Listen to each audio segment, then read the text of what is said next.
দর্শক, এইচএসসি ও সমমানের পরীক্ষা নিয়ে বিস্তারিত তথ্য জানাতে রংপুর ও বরিশাল থেকে যুক্ত হচ্ছেন আমাদের সহকর্মীরা। আমাদের সাথে যুক্ত হবেন রফিকুল ইসলাম ও শফিক মুন্সি। আমরা প্রথমেই চলে যাচ্ছি রংপুরে, সেখানে রয়েছেন আমাদের সহকর্মী রফিক। রংপুরে শিক্ষার্থীরা পরীক্ষা কেন্দ্রে এসেছে কিনা, কেমন উপস্থিতি দেখছেন তাদের, আর প্রস্তুতির বিষয়ে কি বলছে তারা, কি তথ্য রয়েছে?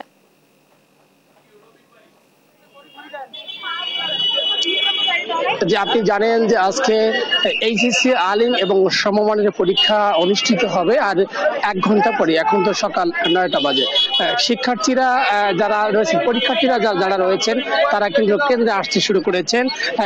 তাদের সঙ্গে তাদের অভিভাবকরা আসছেন। আমরা আপনাকে দেখানোর চেষ্টা করছি যে আমরা এই মুহূর্তে রয়েছে লায়ন্স স্কুল অ্যান্ড কলেজ কেন্দ্রে, সেখানে পরীক্ষার্থীরা একে একে প্রবেশ করছেন।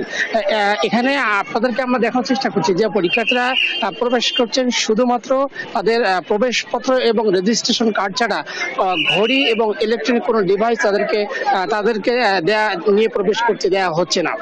আরেকটি বিষয় যে এখানে আমরা এখানকার যারা মেট্রোপলিটন পুলিশ কমিশনার রয়েছেন, রংপুর মেট্রোপলিটন পুলিশ কমিশনার, তিনি একটি গত পরশুদিন গণবিজ্ঞপ্তি জারি করেছেন যে রংপুর মহানগরীতে 18টি কেন্দ্র রয়েছে। এই 18টি কেন্দ্রের 200 গজের ভেতরে 144 ধারা জারি করা হয়েছে, যাতে করে এই কেন্দ্রের মধ্যে কোনো প্রকার মিটিং সভা সমাবেশ হতে পারবে না। এখানে কোনো বাইরের মানুষজন এখানে কেন্দ্রের আশপাশে অবস্থান করতে পারবে না, এমনটি তিনি আমাদেরকে জানিয়েছিলেন। একই সঙ্গে আমি যদি একটু তথ্য দিয়ে রাখি যে রংপুর বিভাগে অর্থাৎ দিনাজপুর বোর্ডের অধীনে এবার পরীক্ষার্থী রয়েছেন 11,03,420 জন পরীক্ষার্থী রয়েছেন। এর মধ্যে 662টি প্রতিষ্ঠানে এবং 204টি কেন্দ্রে এই পরীক্ষা অনুষ্ঠিত হবে। আমরা দেখছি যে এখানে যারা পরীক্ষার্থী রয়েছেন তারা কিন্তু জনে জনে আসছেন অভিভাবকদের সঙ্গে। একই সঙ্গে কিন্তু আমরা উৎকণ্ঠা দেখছি এখানে যারা পরীক্ষার্থীদের অভিভাবক রয়েছেন, বাইরে অবস্থান করছেন, তাদের মধ্যে আমরা উৎকণ্ঠা দেখছি। তাদের অভিভাবকদের প্রত্যাশা রয়েছে যে আজকে যারা পরীক্ষা দিচ্ছে, পরীক্ষায় অংশ নিচ্ছে, কেন্দ্রে প্রবেশ করছে, তারা যেন তাদের প্রত্যাশিত পরীক্ষা দিতে পারে, এমনটা কিন্তু অভিভাবকরা প্রত্যাশা করছে। আমরা কথা বলছি অর্থাৎ কেন্দ্রের বাইরেও যেন পরীক্ষার যে পরিবেশ, নিরবিচ্ছিন্ন পরিবেশ, একই সঙ্গে কেন্দ্রের ভেতরে যেন নিরবিচ্ছিন্ন বিদ্যুৎ সরবরাহ করা হয়, এমনটা কিন্তু দাবি করেছিলেন এখানকার পরীক্ষার্থী এবং অভিভাবকরা। তো আমরা এই মুহূর্তে যেতে চাই বরিশালের শফিক মুন্সির কাছে, সেখানকার খবর জানবো আমরা তার কাছে। শফিক মুন্সি, কি খবর আছে বরিশালের?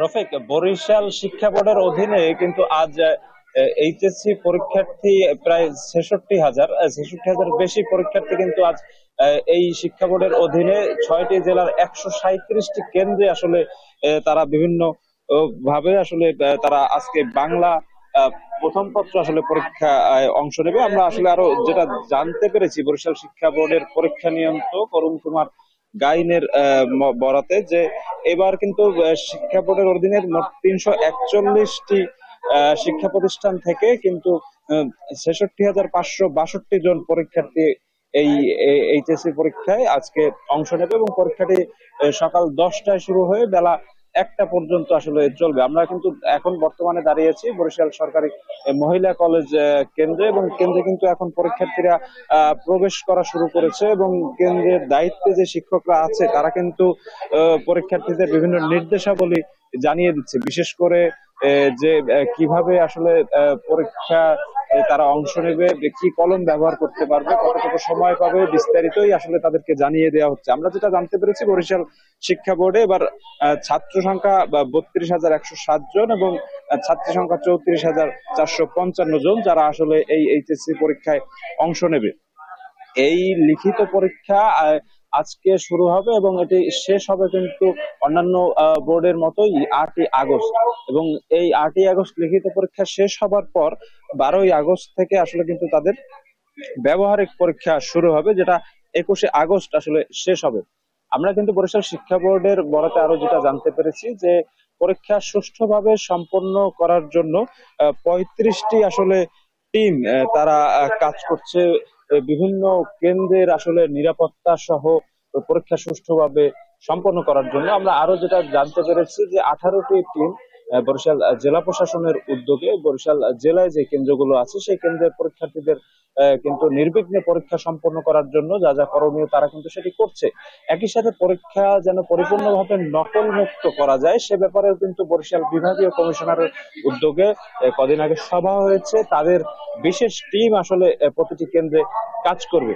আমরা যেটা জানতে পেরেছি যে কেবলমাত্রই আসলে পরীক্ষার্থীরা তারা কেন্দ্রে ঢোকা শুরু করেছে। সর্বত্রই 137টি কেন্দ্রেই কিন্তু খুলে দেওয়া হয়েছে পরীক্ষার্থীদের জন্য। তারা কিন্তু আসছে, তাদের নিজ নিজ যে আসন সেটি আসলে তারা খুঁজে বের করছে এবং সেই আসন অনুযায়ী কিন্তু তারা বসছে।